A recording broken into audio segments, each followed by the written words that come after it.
육군 73사단이 혹한기 훈련의 일환으로 상비예비군과 함께 포탄 사격 훈련을 진행했습니다. 상비예비군은 현역과 호흡을 맞추며 105mm와 155mm 견인 곡사포 사격에 참여해 실전적인 전투 수행 능력을 키웠습니다. 하나에어로스페이스가 이집트에 수출하는 K9 자주포에 탑재할 천마력 국산 디젤 엔진의 현지 테스트를 완료했다고 밝혔습니다. K9 자주포는 험지 등판 성능부터 최대 출력 성능까지 기술과 운용 요건을 모두 충족했습니다. 이로써 올해 하반기부터 국산 심장을 단 K9 자주포가 본격적으로 양산될 예정입니다. 6.25 전쟁 당시 경기도 양평군 지평리 일대에서 벌어진 전투로 연합군이었던 미 제23연대와 프랑스 대대가 10배가 넘는 병력을 가진 중공군을 성공적으로 격퇴했습니다. 이로써 열세였던 전쟁 흐름을 완전히 바꾸며 6.25 전쟁의 전환점이라 평가되는 지평리 전투를 팩트로 알아보는 군대 이야기에서 자세히 살펴봅니다. 시청자 여러분 그리고 국군 장병 여러분 안녕하십니까? 2월 13일 KF 뉴스 시작합니다. 지난 9일부터 혹한기 훈련에 매진하고 있는 육군 73사단이 상비예비군과 함께 포탄 사격 훈련을 했습니다. 매서운 추위 속에서도 현역과 예비군이 완벽한 호흡을 보여줬습니다. 이태검 기자입니다. 차디찬 새벽 공기가 내려앉은 경기도 포천시 다락대 훈련장. 장병들이 155mm 견인 곡사포 사격 준비에 한창입니다. 숨 쉴 때마다 뿜어져 나오는 입김과 함께 포탄을 장전하고 사격이 시작됩니다. 들포 사격 준비! 들포 사격 준비! 습!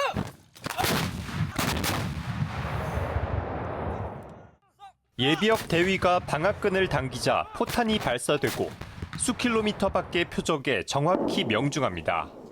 육군 73사단은 포천 다락대 과학화 훈련장 일대에서 현역과 상비 예비군이 협력해 포탄 사격 훈련을 실시했습니다. 부대는 105mm와 155mm 견인 곡사포를 활용해 60여 발의 포탄을 발사하며 실전적인 전투 수행 능력을 검증하고 숙달했습니다. 우리의 주적 북한군은 이곳보다 훨씬 추운 러시아, 우크라이나에 끌려가 실전 경험을 습득하고 있습니다. 그러나 우리는 선진, 시민의식으로 무장하여 나의 가족은 물론 자유민주주의 대한민국을 사수하겠다는 더 강한 의지로 훈련에 임하겠습니다. 올해로 4년 차를 맞은 김대도 예비역 중위는 이번 훈련에서 관측 장교로 임무를 수행하며 현역 장병들과 호흡을 맞췄습니다. 실제 이제 전쟁이 났을 때 어떻게 우리가 임무 수행을 해야 될지 이렇게 합을 맞춰 나가고 있습니다. 우리 현역 장병 여러분 정말 수고하고 계십니다. 그리고 정말 멋집니다. 언제든 상비 예비군이 필요하다면 제가 달려가겠습니다. 장병들은 강추위 속에서도 모든 사격 절차를 정확하고 신속하게 수행했습니다. 육군 73사단의 혹한기 훈련은 오는 14일까지 이어집니다. 부대는 앞으로도 상비예비군과의 실전적인 훈련을 통해 완벽한 전투준비 태세를 갖춰나갈 계획입니다. KFN 뉴스 이태범입니다. 육군 이신속 대응사단도 혹한기 훈련을 통해 어떠한 상황에서도 신속히 대응할 수 있는 능력을 키웠습니다. 푸른 하늘을 낙하산으로 물들인 훈련 현장을 이채원 기자가 전해드립니다. 장성 종합훈련장 푸른 하늘에 대원들을 실은 항공기가 나타나고 이내 강화 준비를 마친 대원들이 고도 2,400피트에서 힘차게 몸을 던집니다. 육군 제2신속 대응사단 예하 쌍우대대가 어제 혹한기 훈련 중 하나인 저공 강화를 실시했습니다. 대대는 강화 훈련간 안전을 확보하기 위해 대대 첫 강화자와 1년 이상 강화 미실시자를 대상으로 강화 VR 시뮬레이터를 활용해 교육을 실시했으며 강화 전 안전교육과 공수 지상훈련을 통해 안전이 확보된 가운데 완벽한 훈련을 위해 노력했습니다. 대원들은 공중에서 안정적으로 낙하산을 전개하며 그간의 훈련 성과를 유감없이 발휘했습니다. 특히 이번 훈련에선 중대 단위로 재집결해 보급품을 회수하는 훈련까지 연계해 수행했습니다. 보급품 회수 훈련은 공중기동 이후 아군의 작전 지속 능력을 강화하기 위한 필수 훈련으로 공중 침투 이후 제한된 시간 내 신속하게 기동하고 보급품을 확보하는 과정을 통해 작전 지속 능력을 확인하고 숙달했습니다. 평소 다져진 교육 훈련을 통해 우리는 할 수 있다는 자신감을 얻었고 앞으로도 어떠한 임무가 주어져도 완수할 수 있는 신속 대응 사단이 되도록 하겠습니다. 훈련 또 훈련에 매진하는 대한민국 유일 공중강습사단의 최상의 전투력 수준을 충분히 발휘했다고 생각하며 밀점 보완을 평소에 수차례 실시하겠다는 다짐을 하게 되었습니다.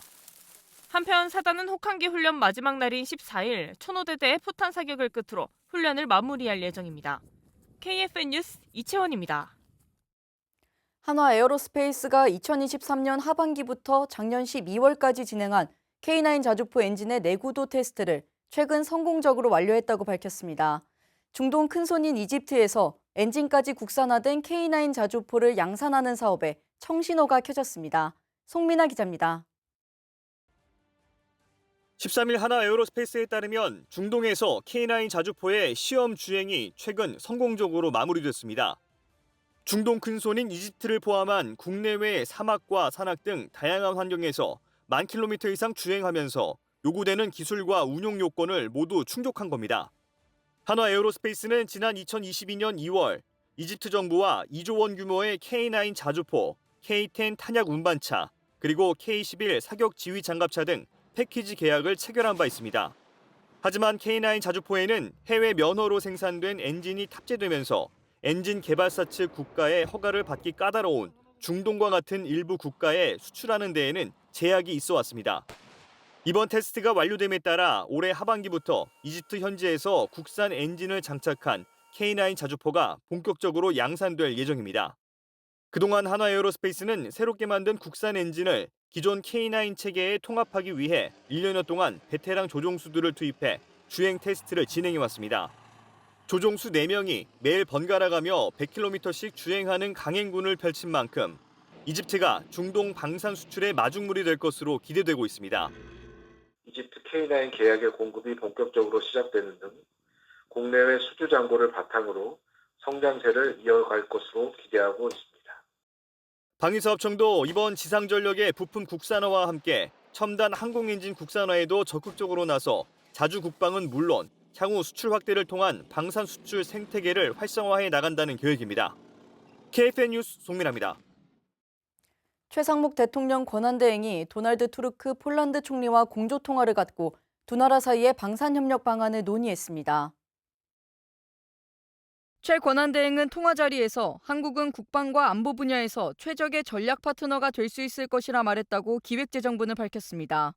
이어 양국의 방산협력은 초당적 지지 아래 앞으로도 견고히 지속될 것이라고 말했습니다. 이에 투스크 폴란드 총리는 한국 민주주의의 강인한 복원력에 공감을 표한다며 폴란드는 한국과의 관계를 매우 중시하고 방산을 비롯한 협력을 차질 없이 계속해 나갈 것이라고 답했습니다. 폴란드는 올해 상반기 유럽연합 의장국으로 최우선 과제를 안보로 표명했습니다. 트럼프 미국 대통령이 푸틴 러시아 대통령, 젤렌스키 우크라이나 대통령과 잇따라 전화통화를 했습니다. 트럼프 대통령이 종전 협상을 즉각 시작하기로 합의했다고 밝힌 가운데 내일 열리는 미넨 안보회의에서 관련 방안이 논의될 거란 전망이 나옵니다. 박인배 기자입니다. 도널드 트럼프 미국 대통령이 푸틴 러시아 대통령과 전화 통화를 하고 종전을 위한 즉각적인 협상 개시에 합의했다고 밝혔습니다. 트럼프 대통령은 두 정상이 전쟁으로 발생하는 수백만 명의 죽음을 멈추길 바라는 데 동의했다고 설명했습니다.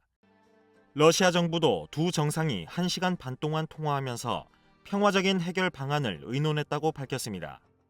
It is time to stop this ridiculous war where there has been massive and totally unnecessary death and destruction. God bless the people of Russia and Ukraine. 미국과 러시아 두 정상의 회동과 관련해 트럼프 대통령은 아마도 사우디아라비아에서 만나게 될 것이라고 했습니다. 사우디 회동 이후엔 상호 방문 가능성을 예상하기도 했는데 다만 회동의 구체적인 시기는 언급하지 않았습니다. 트럼프 대통령은 젤렌스키 우크라이나 대통령과도 통화를 했다며 젤렌스키 대통령 또한 평화를 원한다고 전했습니다. 우크라이나 전쟁 종전 논의에 속도가 붙을 거란 전망이 나오면서 14일 열리는 뮌헨 안보회의에 관심이 쏠리고 있습니다. 회의에는 미국 부통령과 국무장관 등이 참석하는데 이 자리에서 구체적인 종전 구상이 발표될 거란 관측이 나옵니다. KFN 뉴스 박인배입니다. 가자지구 휴전이 인질 석방 논란으로 하루하루 위태하게 이어지고 있습니다. 이번에는 이스라엘이 가자지구 남부 라파를 공습하며 군사적 압박 수위를 높였습니다. 신소진 기자의 보도입니다. 현지 시간 12일 이스라엘군은 가자지구로 날아가는 드론 한 기를 포착 추적했고 가자지구 남부 라파에 내린 드론을 수거하려던 2명을 표적으로 공습했다고 밝혔습니다. 그러면서 최근 드론을 활용해 가자지구로 무기를 밀수하려는 시도가 확인됐고 이스라엘군은 그 어떤 테러 활동도 용납하지 않을 것이라고 덧붙였습니다. 이런 가운데 이스라엘 카츠 이스라엘 외무장관은 군 작전사령부를 찾아 하마스가 인질 석방을 가로막으면 합의 대신 전쟁이 있을 것이라며 전투는 휴전 이전과 강도가 다를 것이라고 재차 경고했습니다. אם החמאס לא ישחרר את החטופים הישראלים עד ליום השבת, ייפתחו עליהם שערי הגיהנום, בדיוק כמו שהבטיח נשיא ארצות הברית. 하마스도 즉각 여론전을 이어갔습니다.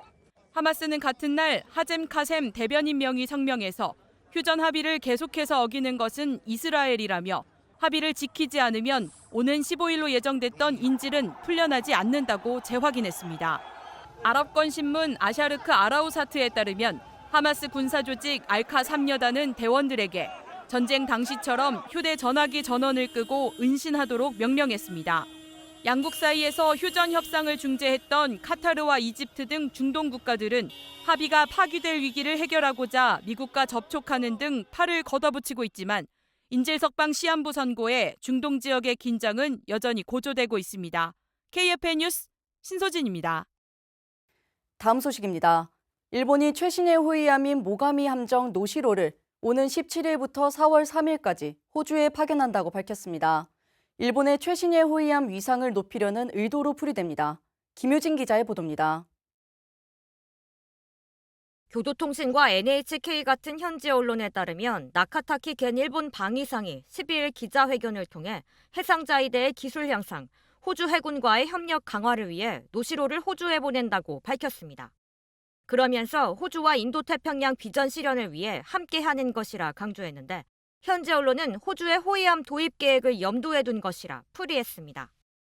호주 정부는 최신형 호위함 도입을 추진하고 있으며 지난해 일본과 독일 업체를 최종 후보로 선정했습니다.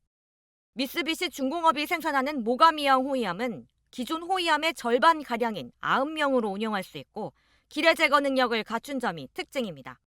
KFN 뉴스 김효진입니다.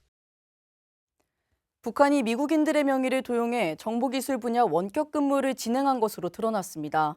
미국 기업의 전산 시스템에 접근 권한을 얻고 돈까지 챙겼는데 이 과정에서 미국인의 조력이 있었던 것으로 확인됐습니다. 백재훈 기자입니다.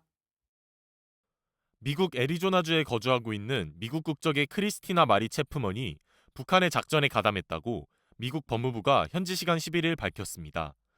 확인 결과 체프먼은 2020년 10월부터 2023년 10월까지 70여 명의 미국인의 명의를 도용한 것으로 알려졌습니다.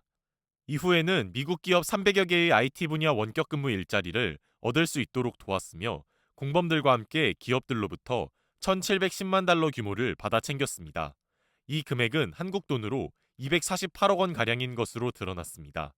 체프먼은 회사들로부터 원격 근무자용 랩톱 컴퓨터를 받아 집에 설치해 근무자들이 미국 내에서 일하고 있는 것처럼 꾸몄는데 미국 법무부는 이를 랩톱 농장이라고 표현했습니다. 체프먼이 유죄 인정을 함에 따라 검찰은 최단 7년 10개월에서 최장 9년 3개월 범위 안에서 징역형을 선고해달라고 재판부에 요청했습니다. 선고 기일은 6월 16일로 예정됐습니다. KFN 뉴스 백재윤입니다.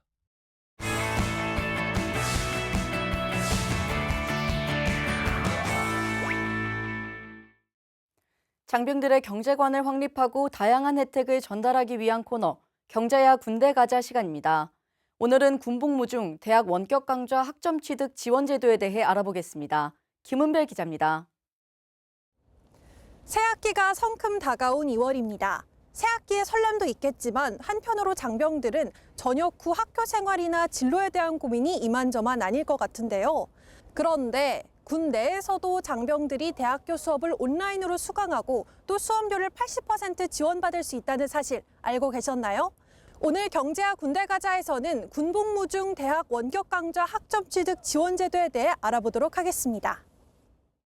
군복무 중 대학 원격 강좌 학점 취득 제도는 군 휴학 중인 병사가 해당 대학이 개설한 원격 강좌를 수강함으로써 군복무 중에도 학점을 취득할 수 있는 제도입니다. 대학이 학칙으로 정하는 바에 따라 한 학기에 최대 6학점, 연간 최대 12학점까지 학점을 취득할 수 있습니다. 2025년 현재는 서울대학교 등 전국 187개 대학이 참여하고 있습니다. 참여 대학은 나라사랑 포털 공지사항에서 확인하실 수 있습니다. 군복무 중 대학 원격 강좌 학점 취득 제도는 수강 신청 기간 동안 나라사랑 포털을 통해 신청할 수 있습니다. 나라사랑 포털 로그인 후 군 이러닝의 학위 강좌 메뉴에서 신청이 가능합니다. 1학기 수강 신청 기간은 2월에서 3월 중으로 현재 진행 중이며 2학기는 8월에서 9월 중에 진행됩니다.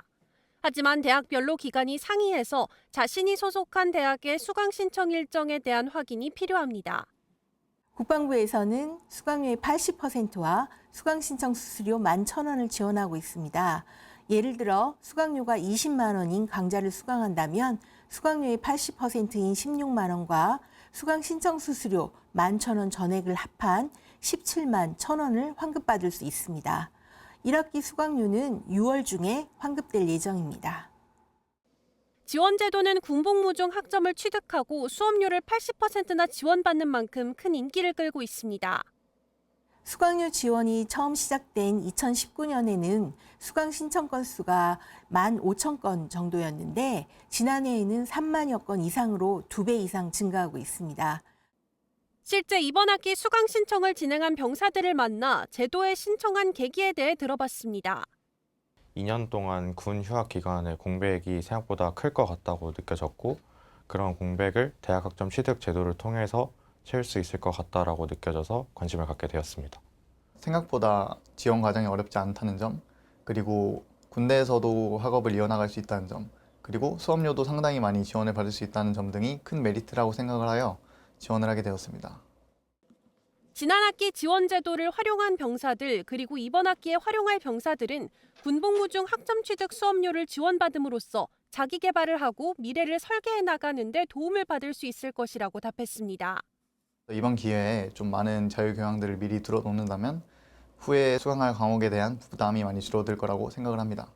학점을 미리 취득해 둠으로써 전역 후 복학했을 때 학업 부담을 줄일 수 있다는 점에서 가치가 있다고 생각하고 병사들에게 이 제도를 활용하면 조금 더 좋은 군 생활을 가질 수 있다고 생각합니다.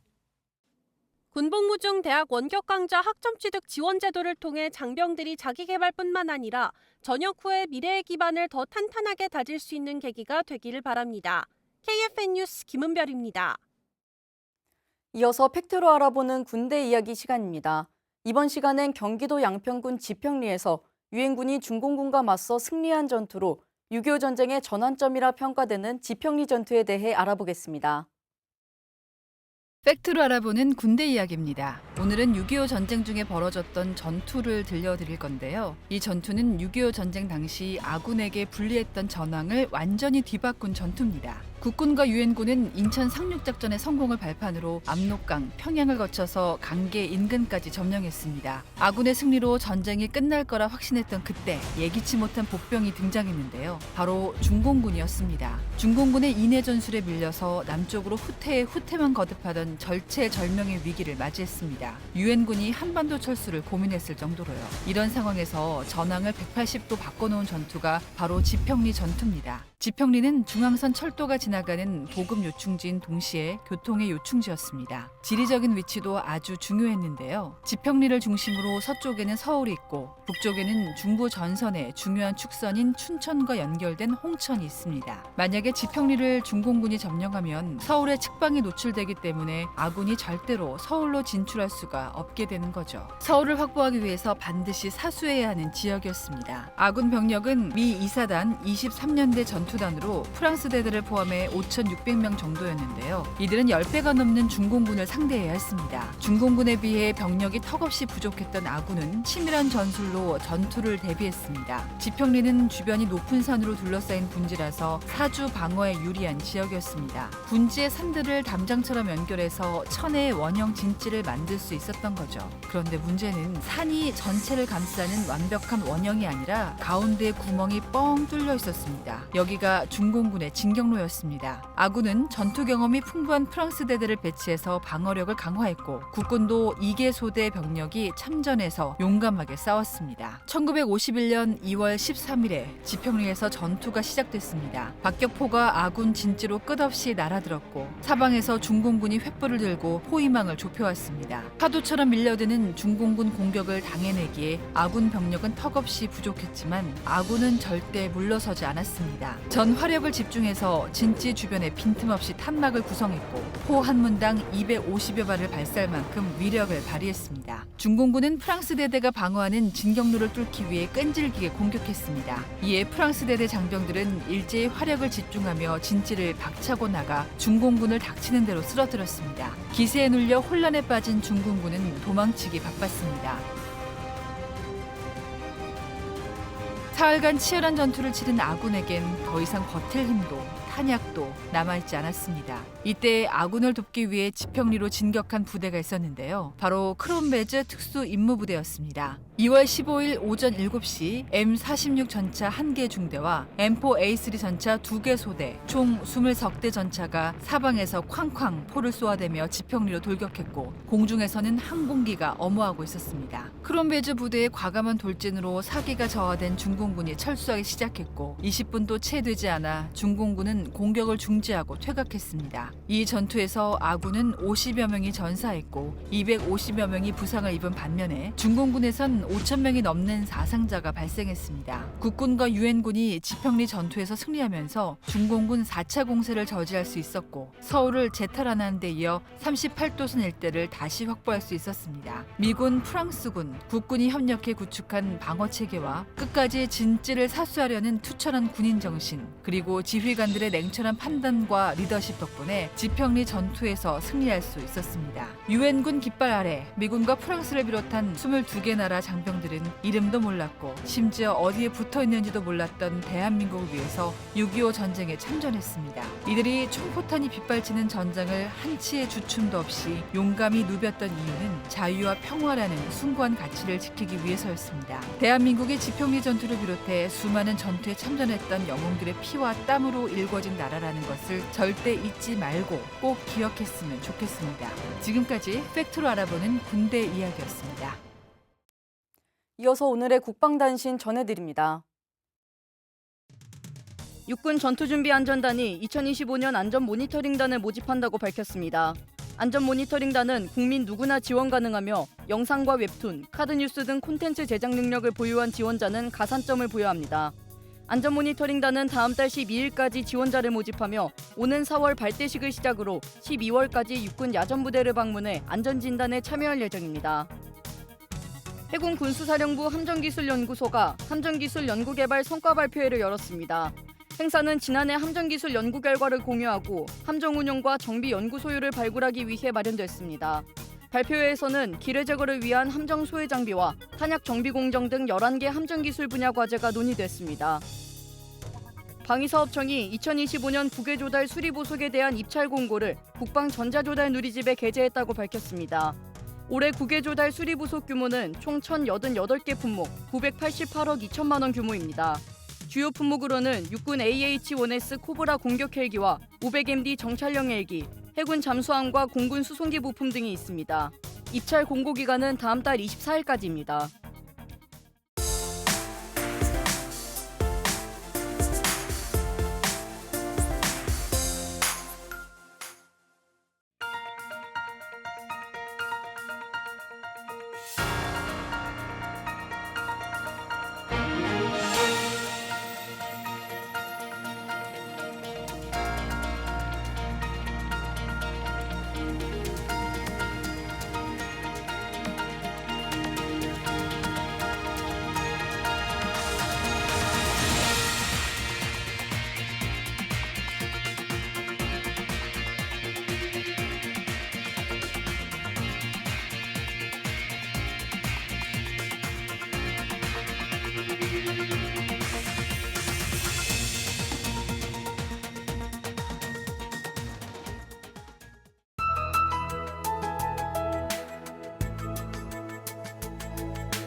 2월 13일 기상정보입니다.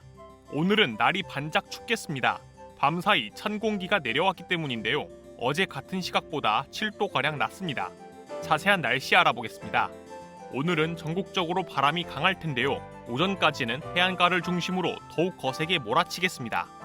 현재 동해안과 제주도, 전남 도서의 강풍특보가, 대부분 해상에는 풍랑특보가 발령 중입니다.